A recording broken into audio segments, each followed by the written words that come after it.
Hello, everyone, and welcome to another episode of Stable School Podcast, live from Cannes. I'm your host, Raza, head of growth at Scroll, and I'm here with Emilio from Aave. Emilio, please introduce yourself. Hey man, nice to meet you, nice to see you, and thanks everyone for having me today. Yes, you said it right. My name is Emilio. I work as a VP of Engineering at Aave. I have been in Aave since the beginning. It was not even called Aave back in the days. It was called ETHLend when Stani started it.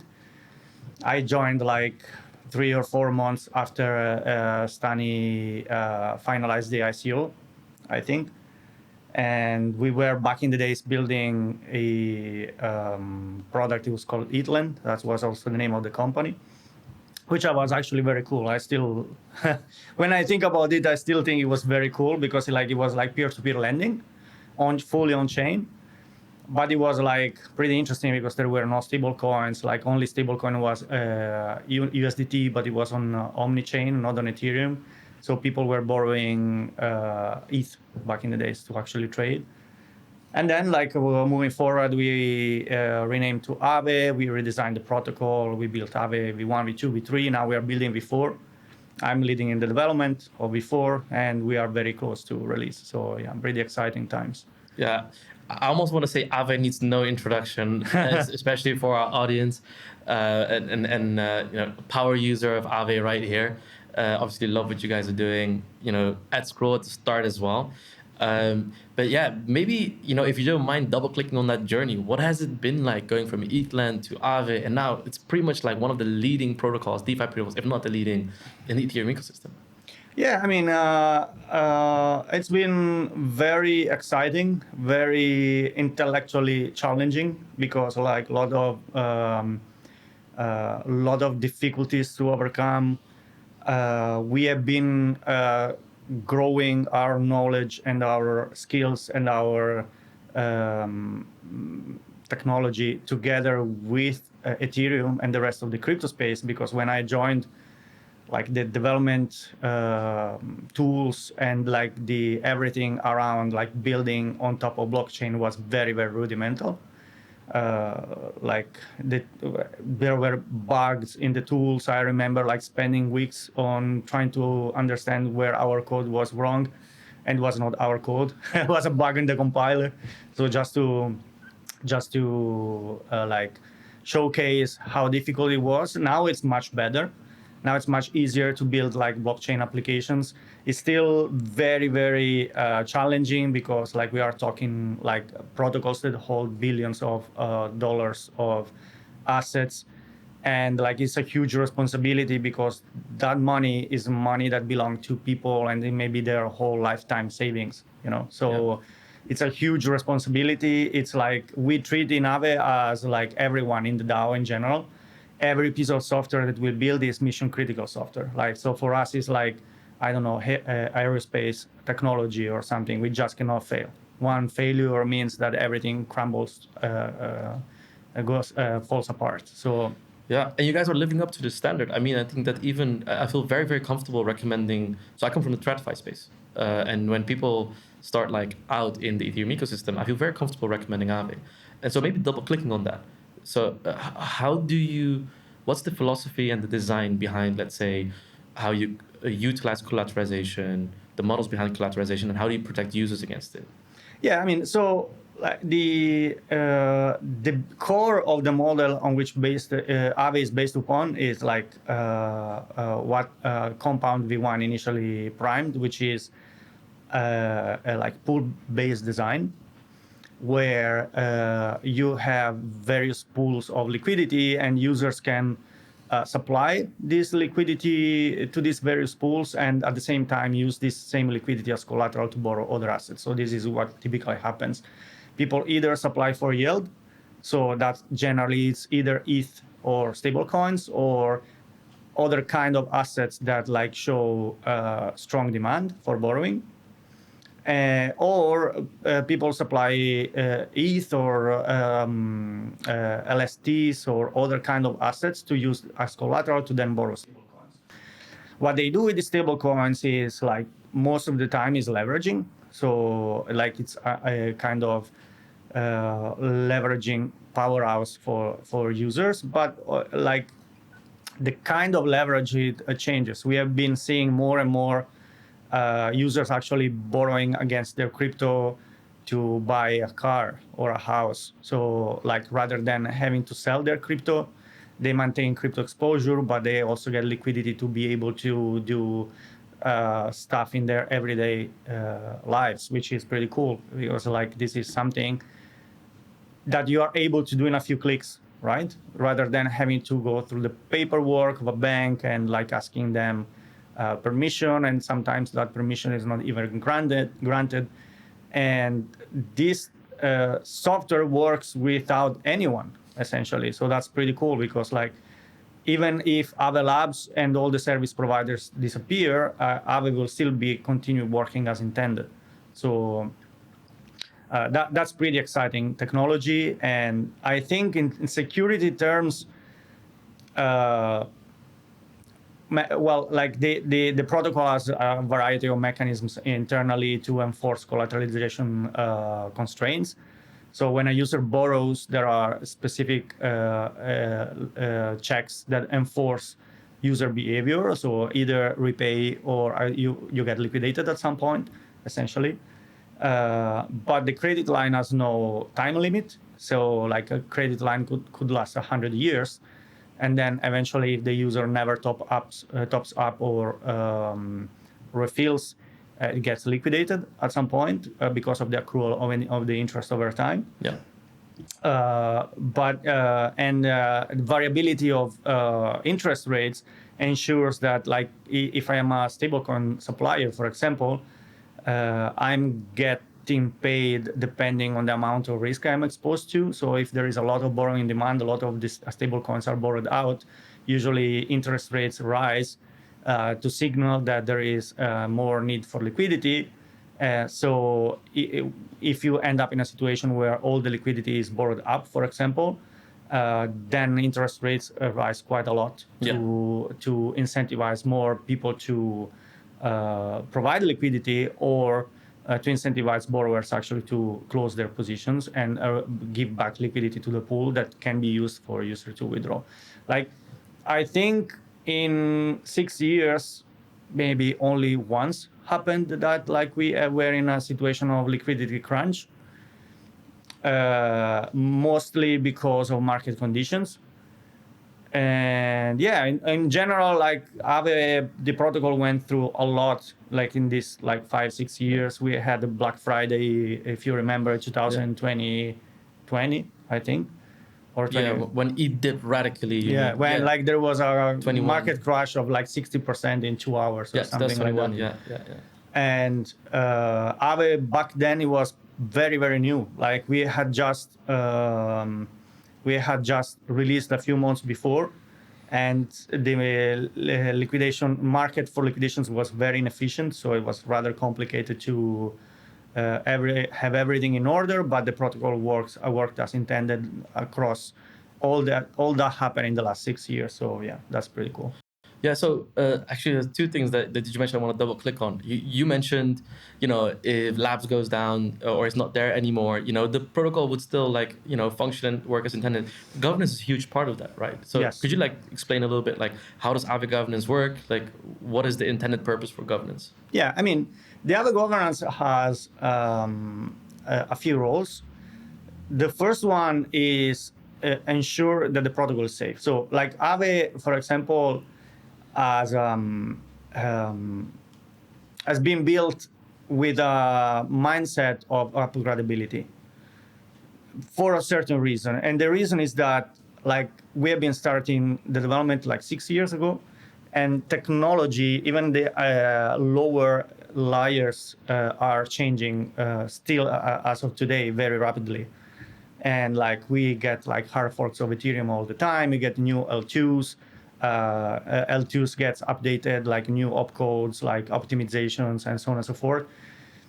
And it's I would say that is perhaps like 3 years ago when we released Aave V3 was still too early to aim for immutability, right? And for sure it was way too early in Aave V1 times. So because Aave V2 and V3 are evolutions of Aave V1, conceptually speaking, like that narrative of upgradability stayed across all the three versions. We will we are building V4 with immutability in mind. So hopefully in V4 we will actually be able to have a fully immutable protocol, code-wise, not configuration-wise. Configurations can still be changed because market condition will change and will change forever. Like there is no way of having one configuration that fits all. But like the code of V4 is designed to be immutable. Then it will be up to the DAO to decide if they actually want immutable code or not. So I'm pretty excited about the narrative because I want to see where the DAO stands in terms of decision making related to this kind of core challenges that we have. Yeah. You know, I feel like Aave is innovating on all fronts. I know the family wallet launched, you know, super intuitive, very nice UI. But even before that, you guys launched GHO, Yes. your own stablecoin. I want to double click on that. Can you tell me, maybe even starting why? Why did you look at, let's say, going into the stablecoin route?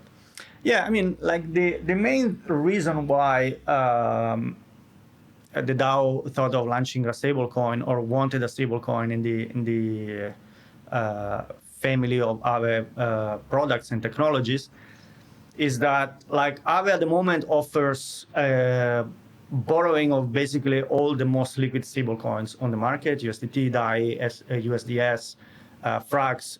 All the most liquid stablecoins are in Aave. But all of them share the same borrowing model, which is like variable interest rates. This variability is a core part of the design of the protocol because it basically modulates demand and offer of stablecoins. But it's also like a double-edged sword because volatility is hard to predict for users, especially for borrowers, right? So we wanted a product that could allow us to have more predictability on the interest rates, especially for borrowers. Even though borrow rates of GHO are still volatile, they are much more stable than other stable coins on Aave. And even though long term they are similar, but like in the short term there might be even massive difference across the two.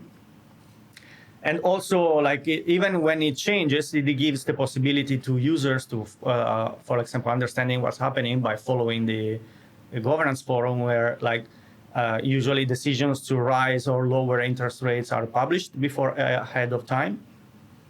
So yeah, this is kind of a different product. So when sometimes people criticize GHO because they say like the design is obsolete because we don't have automated interest rates, they don't understand what we want. Yeah.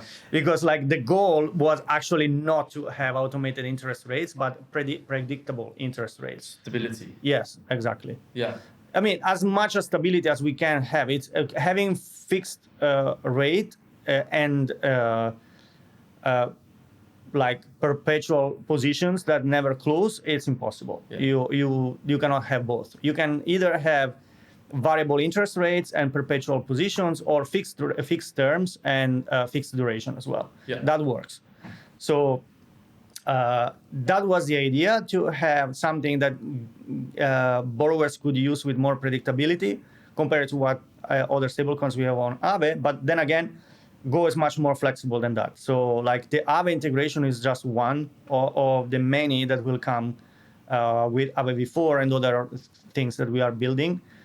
Recently, we had the Lens chain integration, where GHO is the gas token of the network. And I think like there are already around 3 million worth of GHO into the bridge. Wow. To Lens chain, completely organic, without incentives or anything. And like there are more holders of GHO on Lens chain than anywhere else. So that's pretty cool use case, I think. So talk to me a little bit about the design of the GHO stablecoin. And the reason I'm asking is, I often say stablecoin is not a stablecoin, and that seems like a dumb statement maybe, but you see the rise of stablecoins under the hood, they all function very different. Well, there are different kind of models out there. Can you explain to me a little bit about, Go, how do you maintain the peg? Like, what's the underlying mechanism?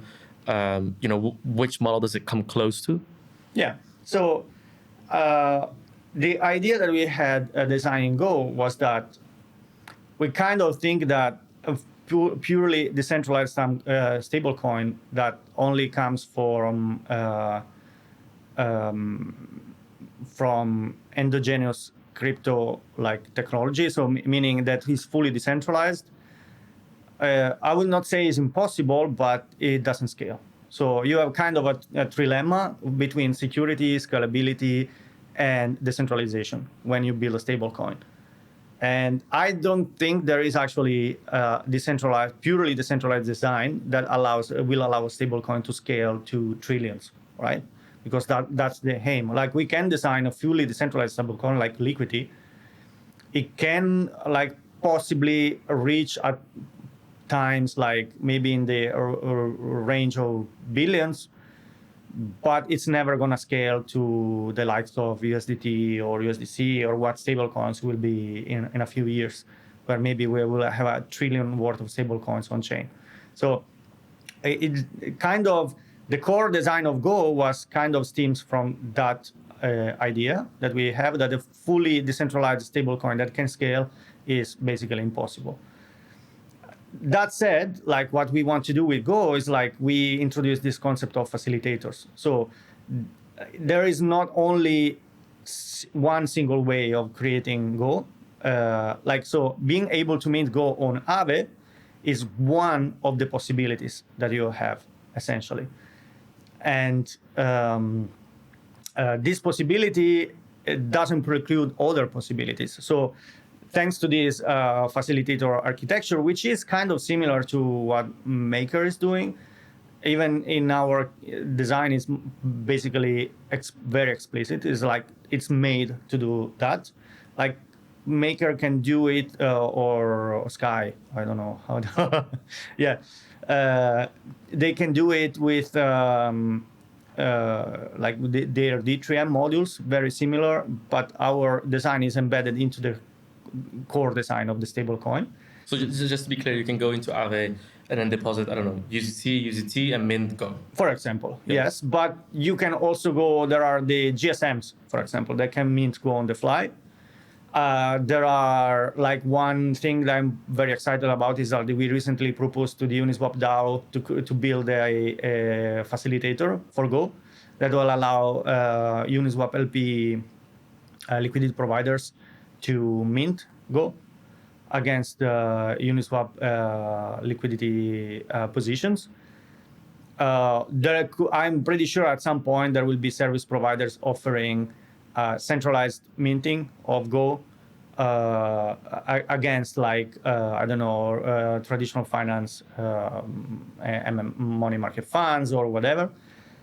So the idea is that you can still achieve some degree of the decentralization by allowing different entities to generate this stablecoin, even in a centralized fashion. So if you have 20 different centralized issuers of the stablecoin, all regulated on chain, then it kind of is decentralized in the sense that if one of these issuers fails, it's not the whole stablecoin that fails. So do I understand correctly, Go's primary objective is to be a truly decentralized stablecoin? You guys want to make sure that governance, minting, redemption, everything happens in a way where it's permissionless? No, that's not. Yeah, the goal is to have as many issuers as possible. That it could be either centralized or decentralized. Okay. But by doing so, if you have 100 different ways of minting Go, even if some of them are centralized, you still achieve some degree of decentralization in the sense that if one of the centralized issuers fails, you still have another 19 issuers plus the decentralized modules. But does that impact the risk profile? So of course, that impacts the risk profile. I do think that actually makes things better compared to having one single centralized issuer like Circle. And especially if there is a fully decentralized part, because then the fully decentralized part is completely independent by other centralized issuers, for example. But yeah, I mean, the collateral composition of a stablecoin always affects its stablecoin risk profile. So it's always a trade-off in that sense. Not entirely, but like it reminds me somewhat of Curve USD. How does it like compare with the model of Curve USD? CRVUSD? Yeah. Well, the decentralized part is pretty much similar. So, I mean, in Aave, you have the possibility of minting against a basket of collaterals rather than like one single collateral, like in CRVUSD. So in CRVUSD, you have like pairs, like collateral and minting. Like you supply one collateral, you mint CRVUSD.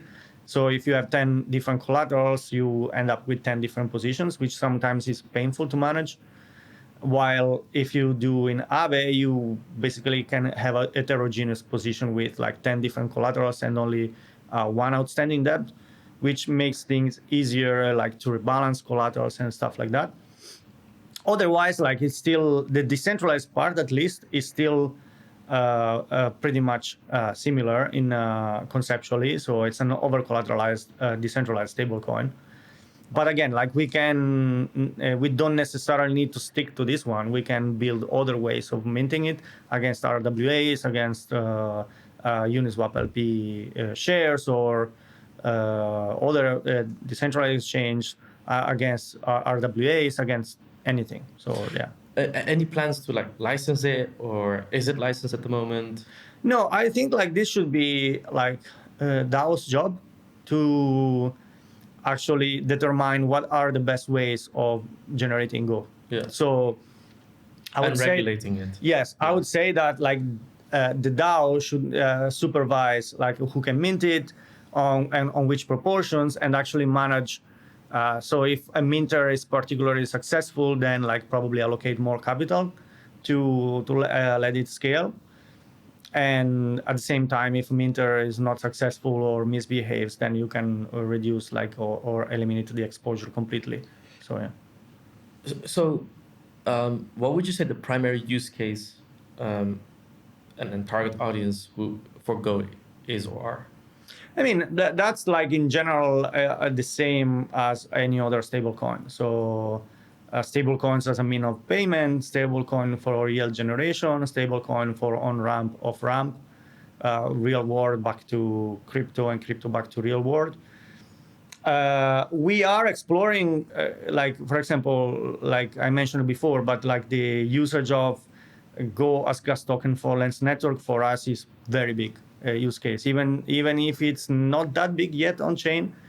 But that has brought like Go to thousands of users that not necessarily would have used it. It's like generating organic demand for using the stablecoin without any need for incentives. So yeah, I mean, we plan to use Go for everything. So alongside the other stablecoins that user can also be using, but Go can do anything that USDC does, for example. So what were the major challenges in launching this stablecoin? Because I can imagine like you must have thought about the design. I mean, Aave has a brand and distribution, so I imagine that was like there for exposure. No, I mean, scaling a stablecoin is really hard. Like it's really, really, really hard, because like especially the centralized one. Because if it's centralized, then you have easy on-ramp, off-ramp. You have easy peg maintenance, so those come for free. But of course, you sacrifice decentralization completely. Centralized one is really, really hard, because especially collateralized ones, which is for now the only method that works, essentially, because all the others have failed. Decentralized ones, the only like over-collateralized decentralized stablecoins. The problem is that the only thing that you can do once you mint it is sell it.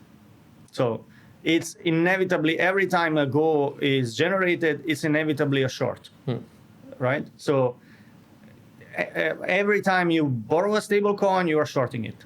So you sell it on the market. For Go, because it's decentralized, there is not even off-ramp. So if you want to off-ramp you have to switch to USDC and, for example, and then off-ramp to dollars, right? So the challenge of scaling that is really hard because it's trust game.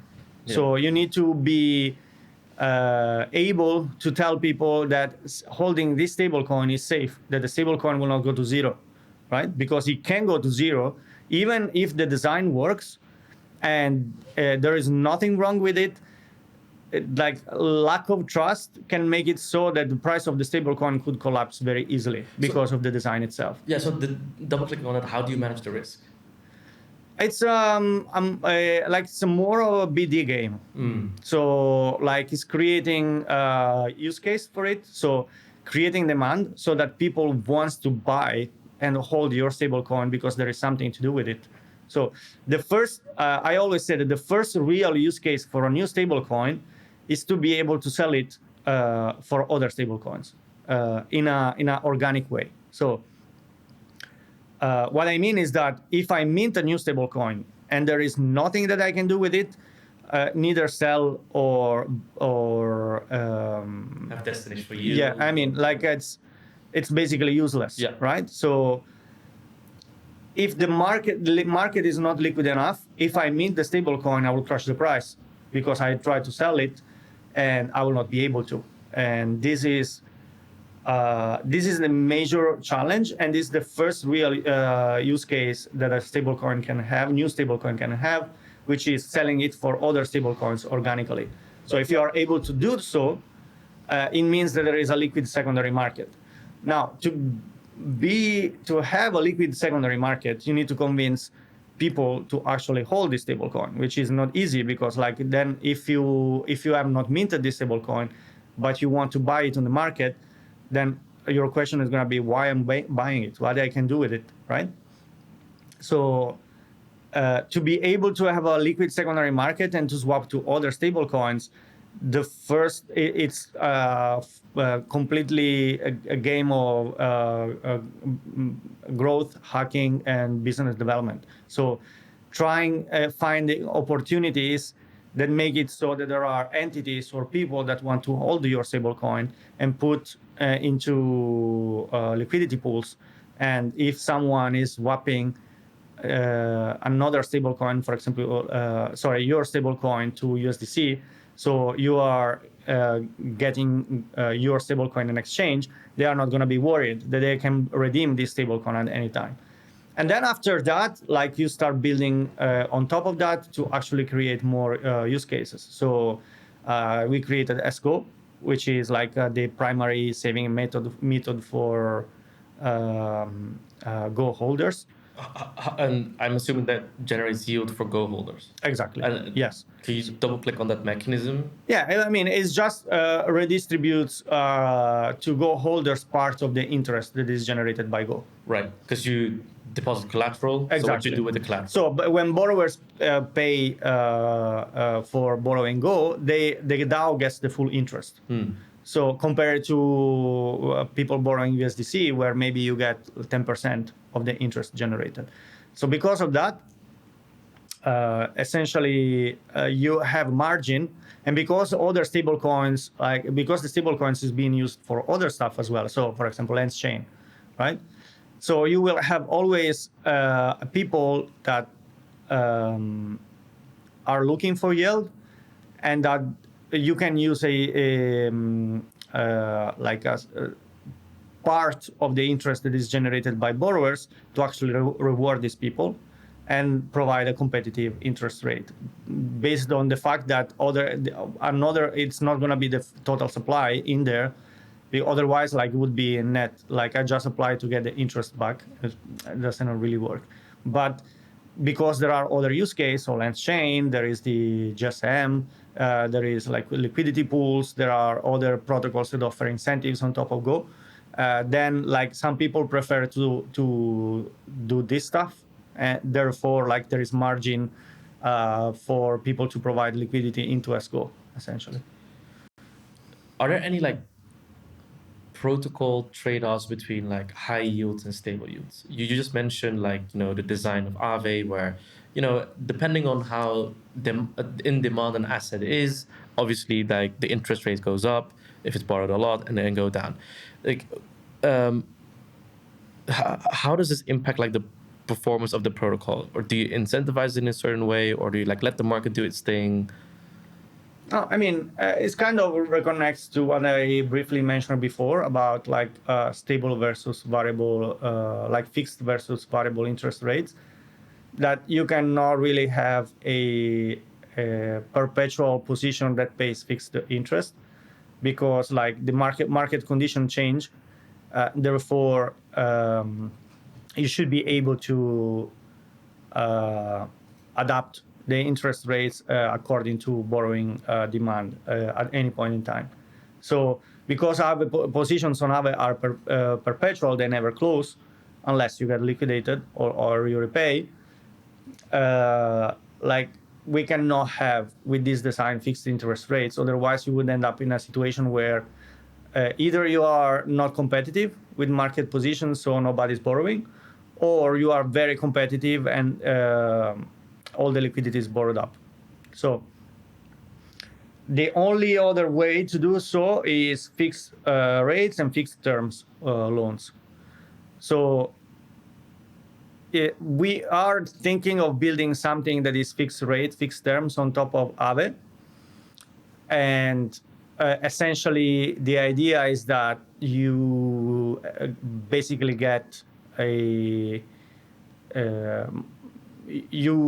you provide liquidity to this system, your liquidity by default goes into Aave, and then if there is a borrower and you get matched with this borrower, you get fixed terms over time. This is something that we are trying to build on top of Aave V4, not V3. Yeah. Another buzzword, RWA, it's been spoken about for a long time. Obviously provides a huge use case for stablecoins, but also in the lending market. What's your take on like RWAs like as assets or RWA-backed assets in the lending market? Yeah, I think it's going to be the next wave. It's going to fuel the next wave of adoption. I do think I think they are growing very fast right now. They grew very fast, especially Beetle, because like the TradFi yields were very, very interesting. And we were in a kind of downtrend for a few months, almost for a year, I think. But not only that, like there are we are talking, what is growing now is mostly on-chain money market funds, which essentially get liquidity and reinvest this liquidity in short-term treasuries on very low-risk products. Therefore, the yield is relatively low. But I'm thinking that probably very shortly we will see on-chain tokenized stocks, bonds, and those are very, very interesting products that we will be able to trade on-chain, and we will be able to collateralize on-chain, removing a lot of friction for the user. So yeah, in general, very, very excited about RWAs on chain. Yeah. And then, so do you because again, Aave's brand comes a lot from security and from like the risk management that you guys do and make sure that it's in place. How do you view that? Because a lot of it, let's say tokenizing gold, for instance, that's becoming I know a few protocols working on this. It's becoming hot again. But before that becomes like a destination where it could actually, also on Aave, where it can actually be utilized as collateral, is that just like a simple governance process? Or I can imagine this it's going to be much more elaborate, right? We've seen it just double click on maybe some tokens that have lost a lot of value, but them being a destination on Aave to land, people will get liquidated. In terms of risk profiles, how do you go about opening up that market? For RWAs, you mean? For RWAs. It's we recently launched the Horizon initiative. So the Horizon initiative is to what I would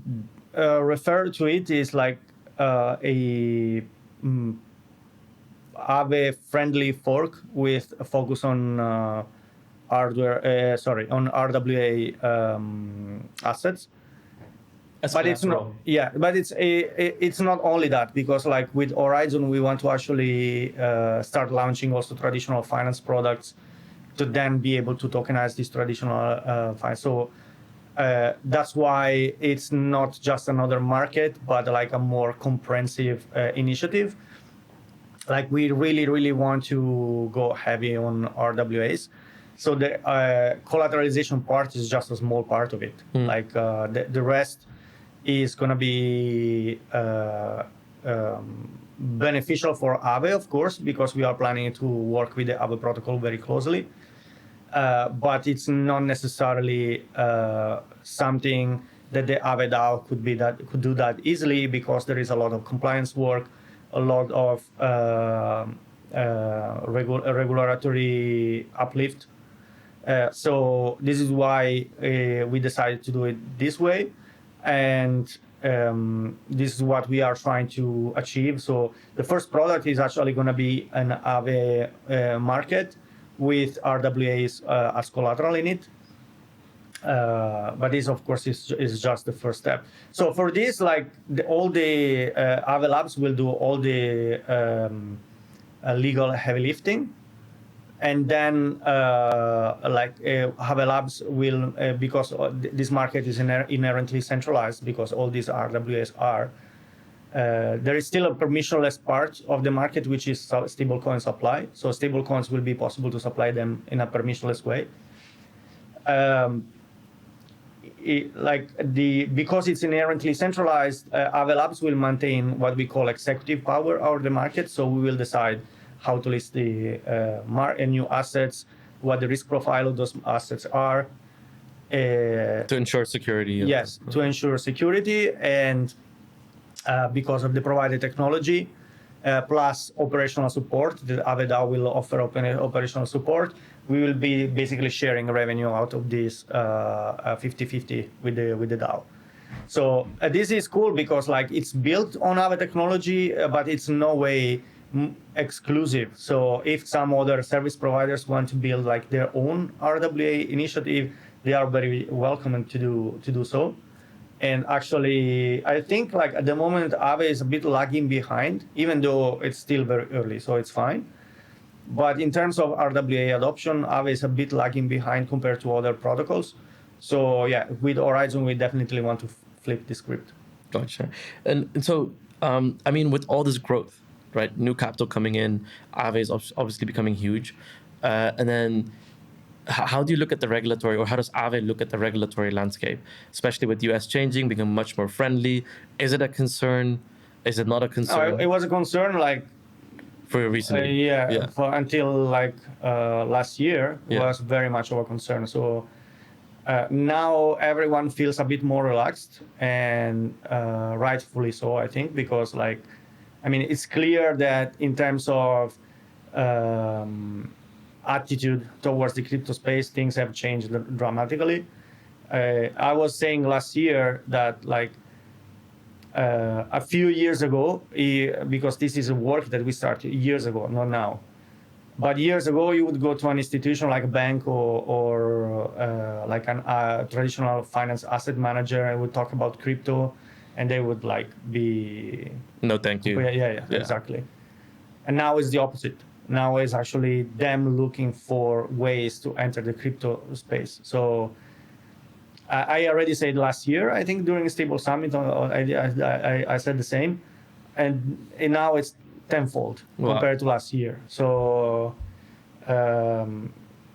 definitely way more relaxed and way more exciting compared to the last couple of years. So one of the things we're still dealing with is, let's say, fragmented liquidity to some extent. Even though it's great, net new capital's coming in, we're getting a lot of attention outside of the space. Does Aave look at like anything interoperability, or just like, you know, let the ecosystem do its stuff? No, I mean, like, me personally, but in general, this is a feeling that is shared across the DAO service providers. We strongly believe that, like,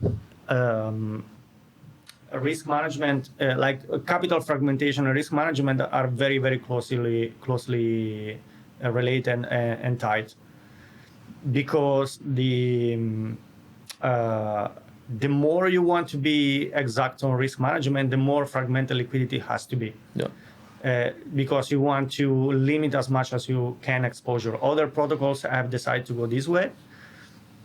We had our fair share of trying to make this work, and we didn't. I still believe that it doesn't work, or it works, but it doesn't scale. You mean isolated markets? Yes. Yeah. It works, but it doesn't scale. I think, like, if we look at Morpho, for example, after more than a year being live, it's still, despite like pouring incentives and deals and everything, it's still barely, I think, barely 6 billions, or with including borrowing. So in terms of TVL, I think it's like 4, something around that line.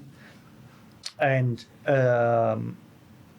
Aave grew from 18 to 40 in the same time frame.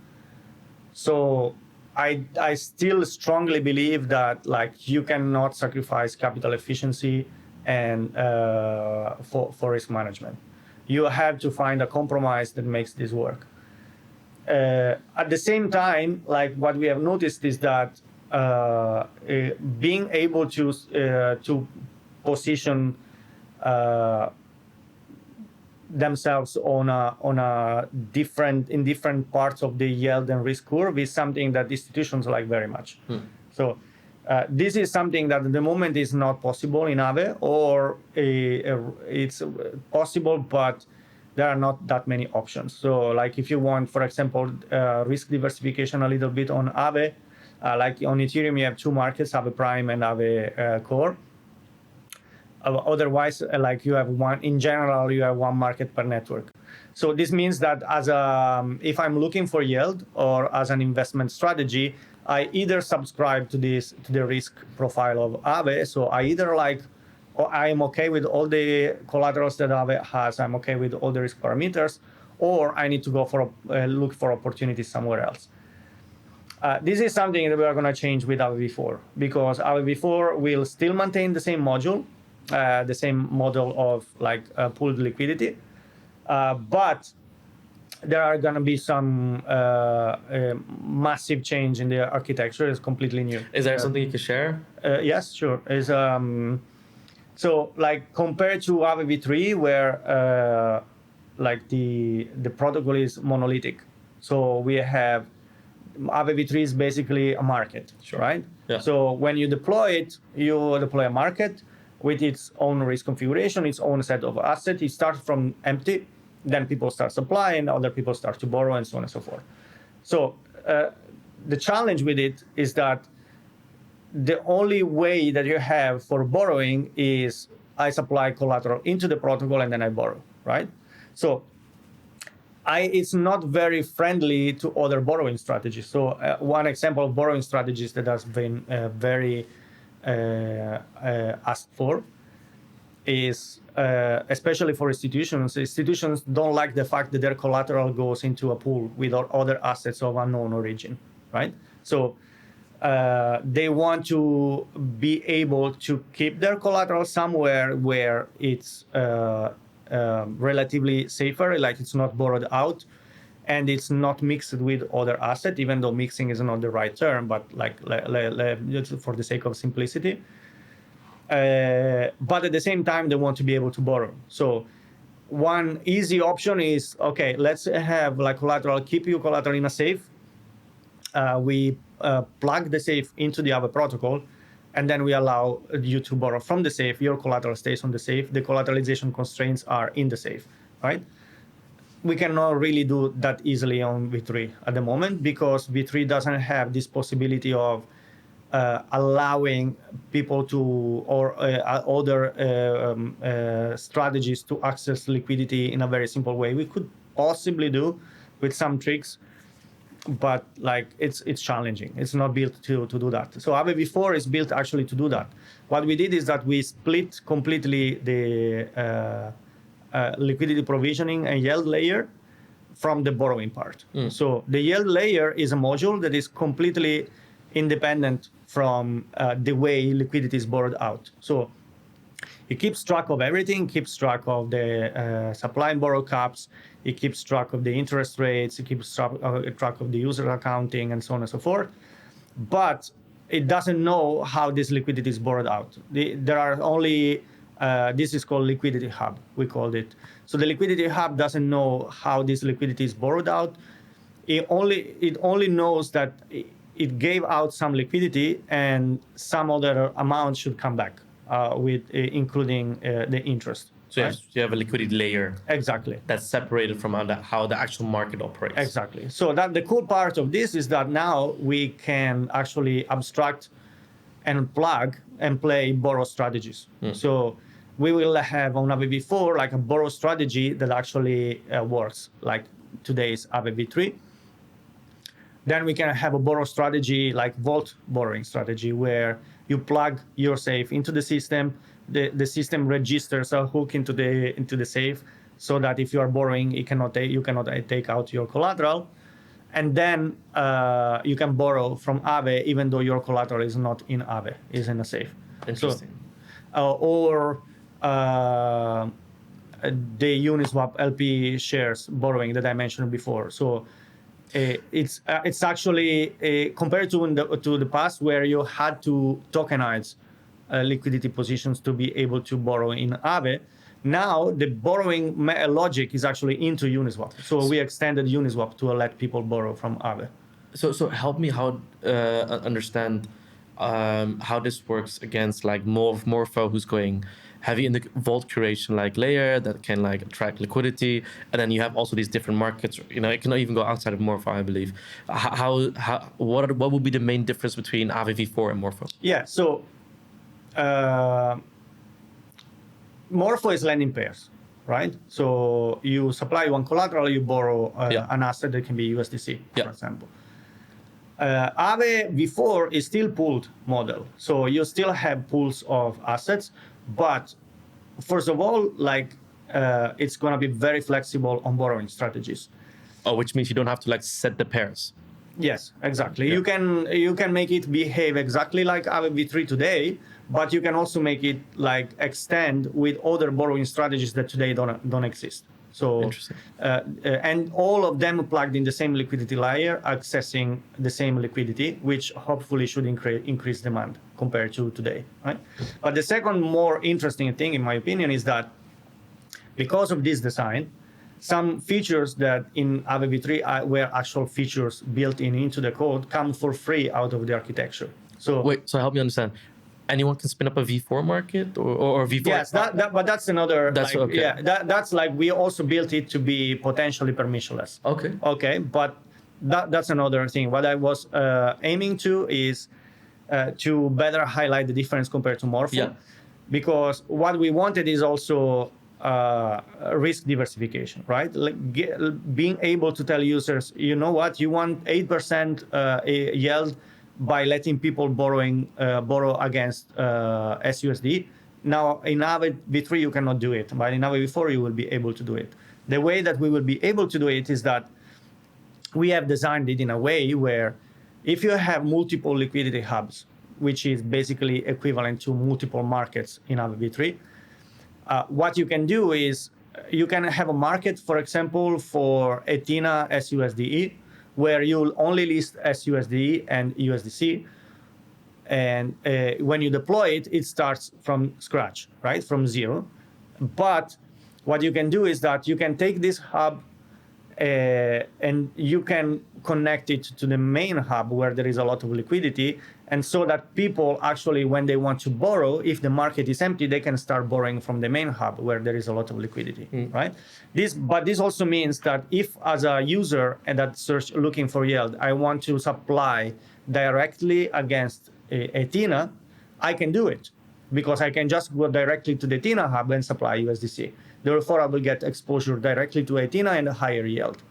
Today, I cannot do this, or better, I can do it, but it's much less efficient because I'm missing this like crucial part of being able to connect markets together. So Um, will there be a way to list any asset, or will that still be like going through the governance of? No. This is still going through because it's pool model is still going through the governance. But as you mentioned before, we are aiming to have this permissionless part of it, so that entities can permissionlessly deploy their markets and therefore potentially use any asset or any oracle, any collateral, anything. Is there any insight you can give to like how that model would work? Is that like, Aave takes like a cut of a fee or something, or is that going to be completely like, Okay, this is going to be more of a governance decision of how we want to take it. I have an idea personally that I will share with the governance. Yeah.